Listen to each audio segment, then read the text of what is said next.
Our message title for today is Go Back to Where You Started. Go back to where you started from Genesis 35. So, okay. Hold on. How old were you guys when you got your first phone? Grace, how old were you? Do you remember? Third grade? You were third grade? What kind of phone was it? Was it like an old iPhone, or was it a flip phone? It was a flip phone. Oh, fancy. Nick, what was your first cell phone? Yeah. Both. What was it? How old are you? Okay. What was it? Nokia? The Nokia bar phone where you could change the faceplate you're talking about? Okay. I had my first phone at 15 because that's when I was learning how to drive. And I had the Nokia bar phone, and then my next phone, it was when, I think was it T-Mobile? They first came out with the kick, what's that called? Where it's like the whole screen turns up and it's a keyboard. It wasn't like, you used to have to press like 111 to get to like C, and then like, 333 to get to like F or whatever it was on the text messaging, okay? What was your first phone, Jackson? And how old were you? It was a flip phone? So you guys did have flip phones. Okay. How old were you? Like 6? Just kidding. Middle school. Okay. Christian, what was your first phone? What kind of phone was it? iPhone 4, different generation right there, okay? How old were you? 5th grade. Okay. All right, too early. Okay. So back in the day, when Nick and I were in high school, okay, and we're learning how to drive, you had to actually know where you were going, okay? Because we didn't have smartphones. They didn't exist then. And you like, okay? And like GPS was just starting to come out. Like you had to buy a separate GPS to put into your car, okay? And so what we used to do back in the day was when you go somewhere new, you had to go www.mapquest.com. Not even Google Maps. I don't think they existed, okay? Mapquest.com. Do they still exist? I have no idea, okay?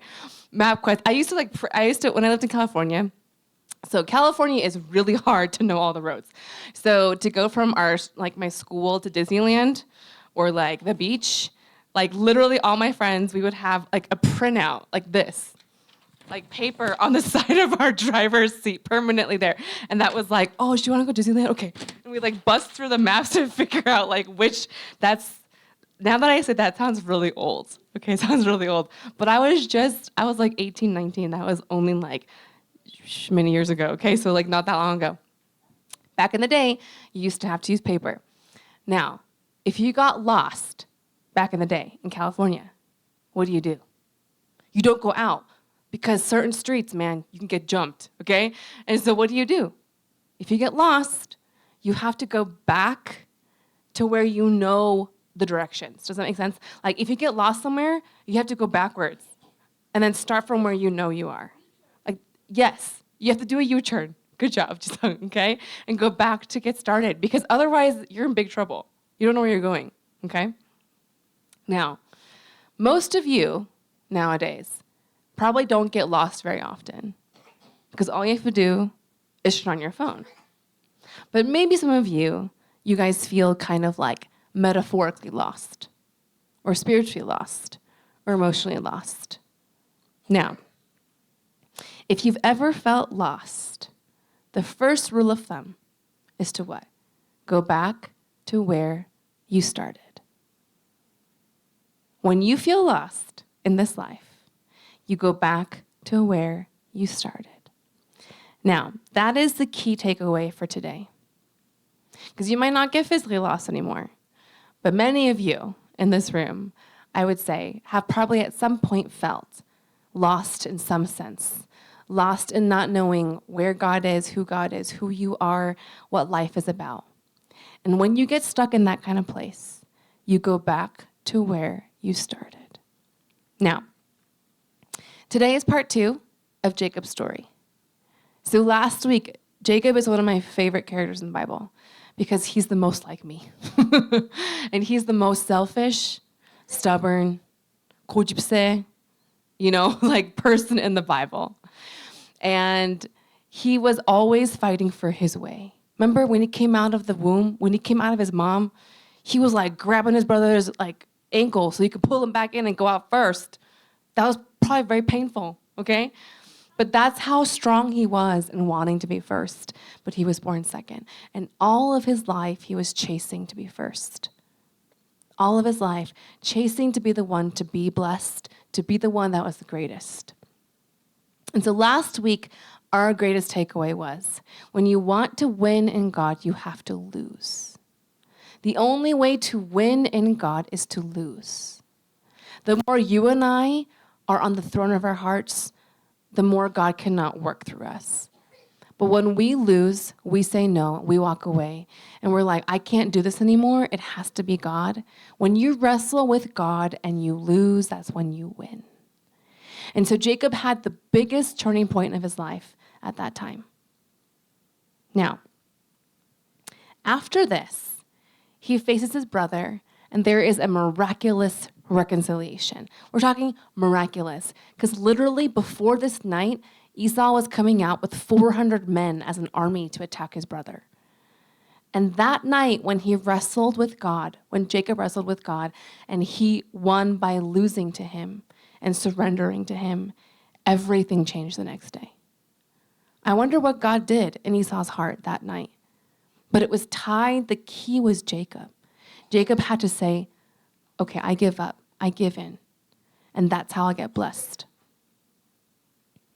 And so they have this reconciliation, and God tells Jacob, go back to Bethel. Bethel is the very first time that Jacob met God for himself. When he was running away from home, Bethel is where he had that dream. And God said, I will be with you. You are leaving your father's house with nothing but the clothes on your back. But I promise I will be with you. I promise I will take care of you. And that is where God said, go back to Bethel. Go back to where you started. God told him, now is the next chapter of your life. Now that you've surrendered to me, go back to Bethel. But what does Jacob do? He don't go back to Bethel. He goes somewhere else. He goes to a different city. Now, that might not be a big deal to us, right? But here's the problem. He did not obey God. He went somewhere else. And that city, a lot of really bad things happened. If you want to read one of the worst chapters that recalls some of the worst events in the Bible, read Genesis 34, okay? The worst of the worst happens there. And so a lot of goes down in that place, okay, in that city. A lot of things happen. A lot of bad things happen. And now their family is in big trouble. And everyone's out to get them and get revenge on them for what they've done. And so Jacob is very scared. And that's where we are at the context of today's chapter. Now, I don't know how many of you have had your own Bethel moment. Your moment of like you're praying or something happens or someone speaks into your life and you're like, whoa, that's God's promise to me. But oftentimes when that happens, usually we wander away. How many of you have felt like you've heard God's voice, but then you wandered? That's pretty typical. That doesn't mean it's okay to do, but it means it happens more often than you think. And that's what happened to Jacob. But here we are in verse 1. So let's go to verse 1. On both screens. Genesis 35, verse 1. Then God said to Jacob, get ready and move to Bethel and settle there. Build an altar there to the God who appeared to you when you fled from your brother Esau. And so, God is speaking. Hold on. Go get some water. Yeah, that's what I meant. It's for someone to escort him out. Okay. All right. Genesis 35, verse 1. Let's read that one more time. Then God said to Jacob, get ready and move to Bethel and settle there. Build an altar there to the God who appeared to you when you fled from your brother Esau. When you sense that you are lost, when you feel like you are lost, the first thing you have to do is go back. Is to go back. Let me ask you, what is your Bethel? Think back in your life, okay? In your 18, 20, 24, 26, 32 years of life that you've lived. When are the moments that you remember God doing something in your life? Maybe you've forgotten, but it's okay. It's there. When God spoke through a dream, or God spoke at a retreat, or God spoke through a pastor, or God spoke to you in your room by yourself when you're reading the word, whatever it is, each of us has a moment where we know God has done something, God has stepped in some way. What would you consider to be your Bethel? Your moment where you met God and you couldn't deny that God was moving in your life. This does not mean you go back to that retreat center or you go back to that pastor. That's not what I mean. The point is, in those places with those people, God was speaking to you, and that's what we're going back to. That heart, that place, that moment where you were open to hearing what God was saying. That's what we're trying to replicate again. That's what we're coming back to again, that attitude. Because most of us, when you're in that kind of place, when God's speaking to you, you're probably not like zoned out, like whatever, kind of a little bit like you had too much, the night before, whatever. Like you're not usually like that, okay? Most of us are like at a different kind of posture. You're in a place where you're eager and wanting to hear something. The first step to go back to God is to go and listen for God's voice because he is calling you back. God is calling you back. Do you know who the most ignored voice in the world is? Well, I was actually gonna say your mom's voice. I'm pretty sure all of you, the voice most of you are really good at ignoring is your mom's. Your mama's like, oh, you go do it. And you're like, you're already checked out. Like, you have no idea what she said, okay? Or you're like on the phone with your mom, and your mom was like, did you eat? And you're like, it's already checked out. She's gonna ask me, did I eat? Did I do pale? Am I like surviving? Like you've already checked out. Because it's the voice of the person that you love and trust the most. The person you know that no matter what you do, they will always take you back. They will always love you. In the same way, I think we often can easily tune out God's voice. God is calling us back. Always, all the time, every moment. And yet, our hearts, that's what we have to look at. So God's calling Jacob back. That's the first step. When you make a U-turn, what's the first thing you gotta do? When you're learning how to drive, okay? When you make a U-turn, it's kind of scary, Because there's cars coming, this car can turn this way, this car can just keep going. I don't know, man.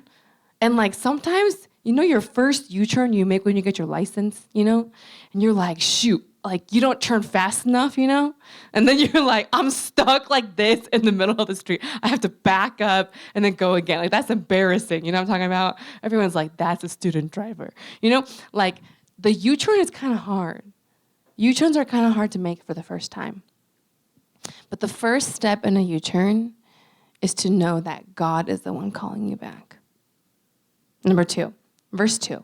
Let's look here.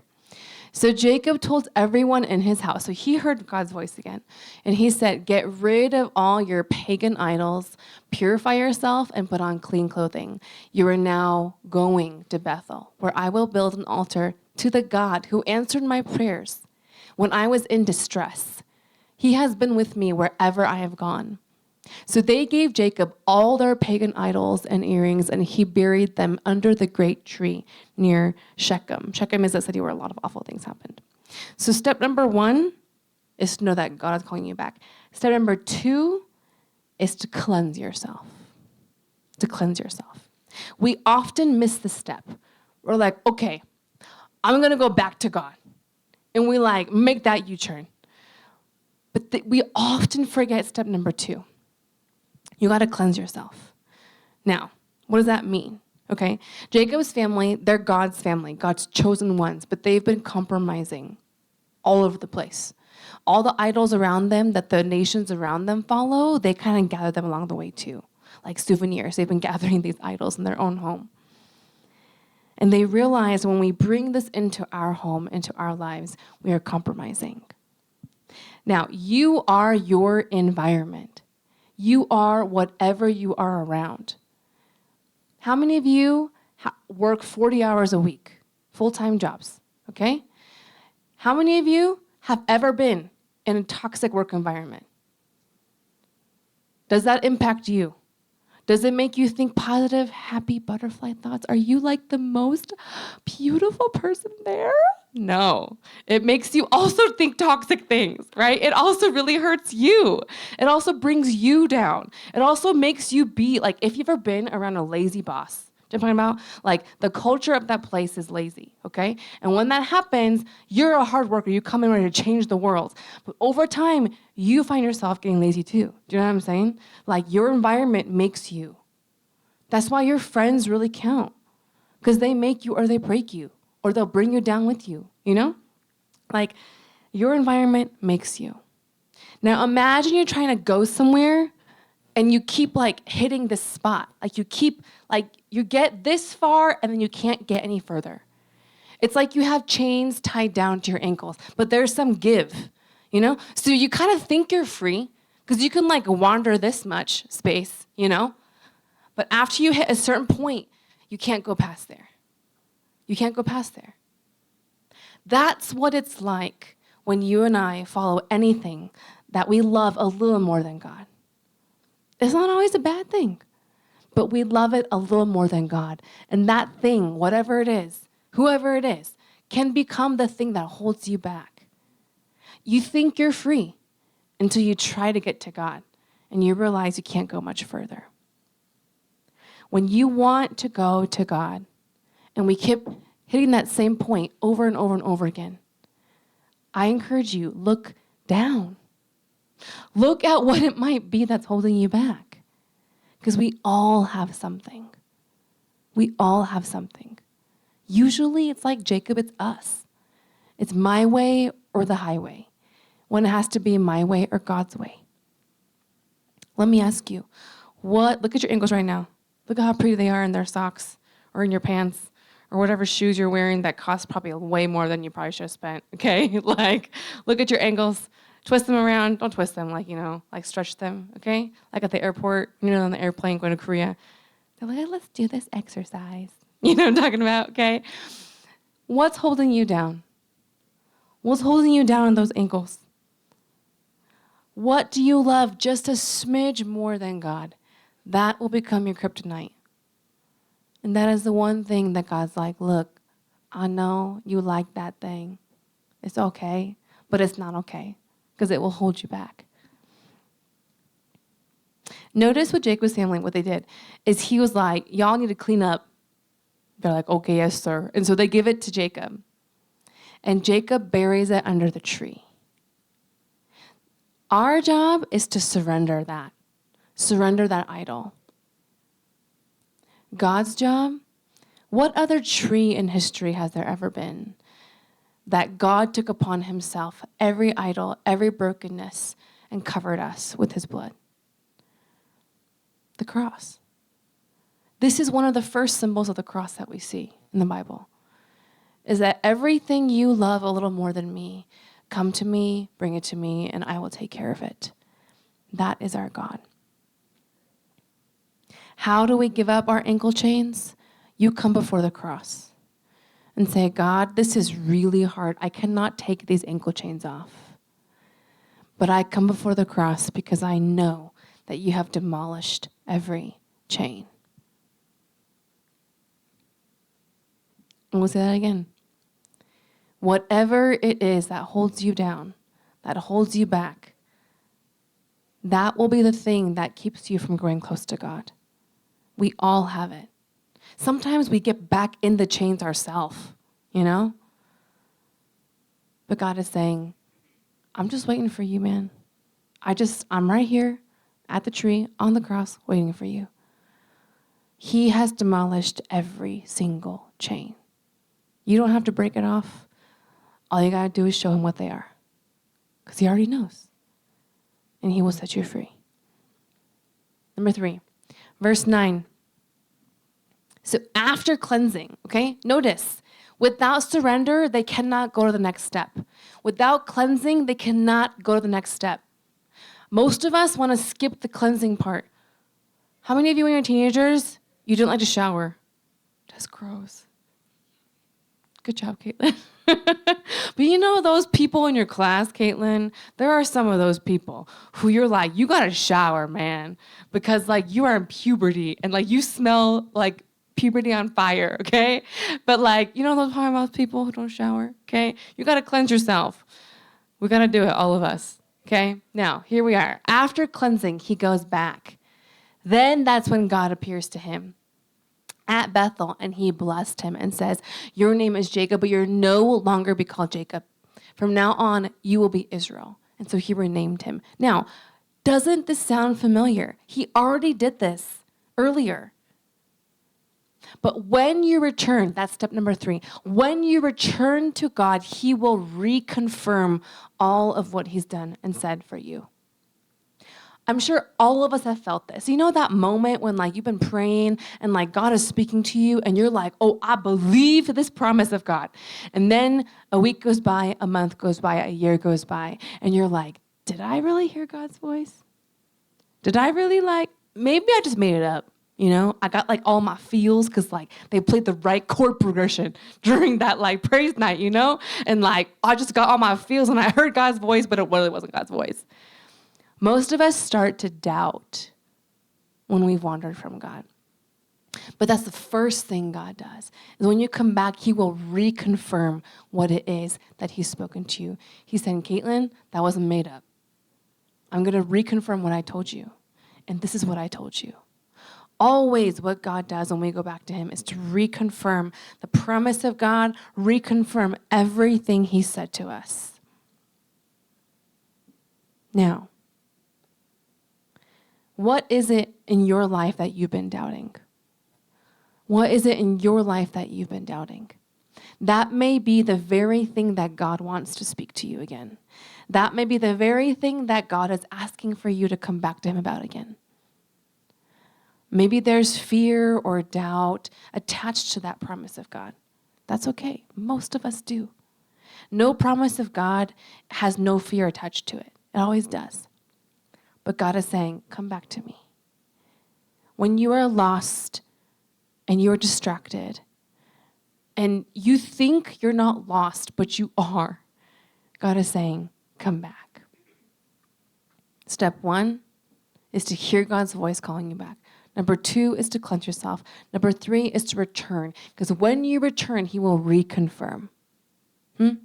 When you return, he will reconfirm. And the last step is this, in verse 14. After God spoke to him, Jacob set up a stone pillar to mark the place where God had spoken to him. Then he poured wine over it as an offering to God and anointed the pillar with olive oil. And Jacob named the place Bethel, which means house of God, because God had spoken to him there. It sounds weird to us because we're not used to these kind of things. But in that time, what that meant was that he was worshiping God. He was giving sacrifice to God. He was saying, God, you are the one. I will mark this place so I never forget again that this is where I'm supposed to be. And so he goes back to worship. And that's the last step, is to worship. When we come back to God, the most natural thing to do is to worship. That's why worship is so important. Worshiping together is so important. That's why worshiping in big groups is also helpful and important, because it reminds us of how important it is to worship him together. But worship can't happen if you don't cleanse yourself. Worship can't happen if you don't return to God. If we just go straight to worship, we shortcut everything else, we're just worshiping ourselves and worshiping the music and the talent. That's called like a Taylor Swift concert. That's not church. You know what I'm talking about? Like, you have to come back to hear God's voice, cleanse yourself, and return to him. And then that's when worship makes sense. That's when worship is put in the right context. It's worship of God and not other people and other things, other whatever, XYZ. Nothing wrong with Tay Swift, okay? But like, just saying. Now, where are you today?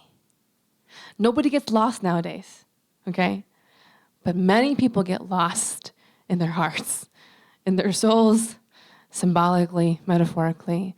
A lot of us are lost. And so where do you need to go back to? Because when you're lost, the most important thing is not to be a man and not ask for directions, okay? The important thing is to look up and realize we're lost. And so we have to go back to where we started. Go back to where we started. And so where is that for you? Think back. Where is that starting point? Where in your life? When in your life? What was happening in your life when you really felt God speaking to you for the first time? For me, it was this like real janky Korean owner's building in Anaheim, California.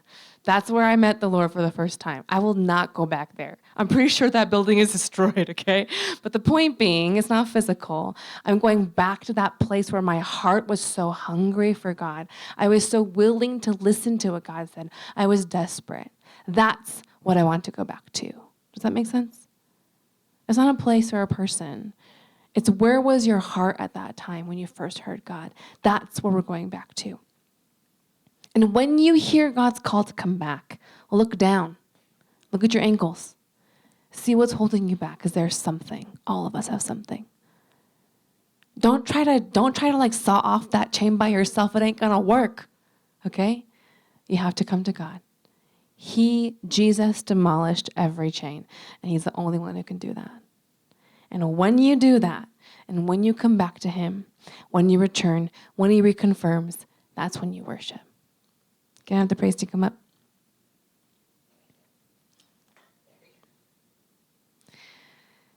Can I have the lights? Can we all stand?